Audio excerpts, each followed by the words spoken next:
நான் மோசே இருந்தது போல உன்னோடு இருப்பேன், நான் உன்னை விட்டு விலகுவதும் இல்லை, நான் கைவிடுவதும் இல்லை. மோசே சொன்னா மோசே பறித்து போயிட்டான்.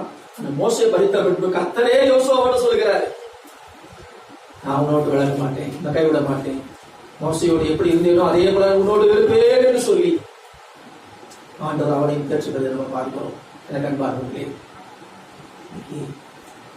யோசுவாவை பார்த்து சொன்ன கர்த்தர் இன்னைக்கு நம்மை பார்த்து சொல்கிறார், நான் உனக்கு விட மாட்டேன், நான் உன்னை கைவிட மாட்டேன்.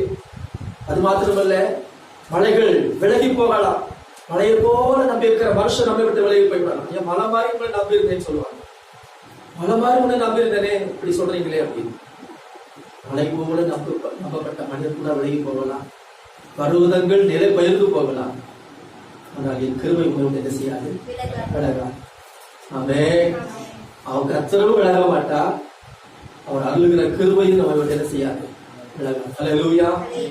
என் சமாதானத்தின் உடன்படிக்கை நிலை பெயராமல் இருக்கும் என்று உன் மேல் மனது உருகுகிற கர்த்தர் சொல்லுகிறார் என்று ஏசாயா 54:10 வாசிக்கிறார். அவரும் விலக மாட்டார், அவர் அருளுகிற கிருபையும் நம்மை விட்டு விலகாது. ஆமென். கிருபை நம்மை விட்டு விலகாது.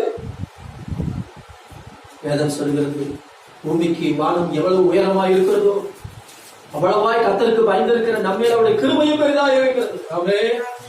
கிருபை அவ்வளவு பெருசா இருக்குதா? பூமிக்கு வானம் எவ்வளவு உயரமா, அவ்வளவு உயரமாய் கர்த்தர் நம்ம மேலே கிருபையை விளங்கப்படி இருக்கிறார். கண்பானவர்களே, கர்த்தர் நம்மை விட்டு விலக மாட்டார், கிருபையை நம்ம விட்டு விலக. அல்லேலூயா. ஸ்தோத்திரம். எந்த தீங்கும் அணுகாதபடி, எந்த ஆபத்தும் அணுகாதபடி நம்மை காக்கிற தேவன் தான் நம்முடைய தேவன். அவன் விசுவாசிக்கிறீங்களா? எந்த தீங்கும் அணுகாதபடி நம்மை காக்கிறவர். பாருங்கள், நீங்க நினைக்கலாம் சில நேரங்களில் கர்த்தர் விலகி போனது போல இருக்குதே, கூட இருக்கிறான்னு சொல்லி, ஆனா கொஞ்சம் விலகின போல தெரியுதுன்னு நினைக்கலாம். ஏன் அவர் விலகி இருக்கிறார் தெரியுமா? அதுக்கு காரணம் உண்டு. தீமை வருகிற நேரத்துல தீமை உங்களுக்கு வராதபடி அவர் கொஞ்சம் விலகி இருக்கிறார். ஆமென். எடுத்து வாசித்து பார்த்தா உங்களுக்கு விளக்கும். ஸ்தோத்திரம். யாத்திராகமம் 12ஆம் அதிகாரம்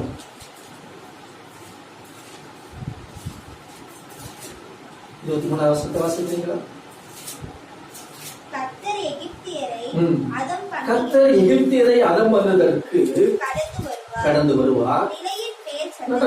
நிலையின் மேற்சட்டத்திலும் வாசலின் நிலைக்கால்கள் இரண்டிலும் அந்த இரத்தத்தை காணும் போது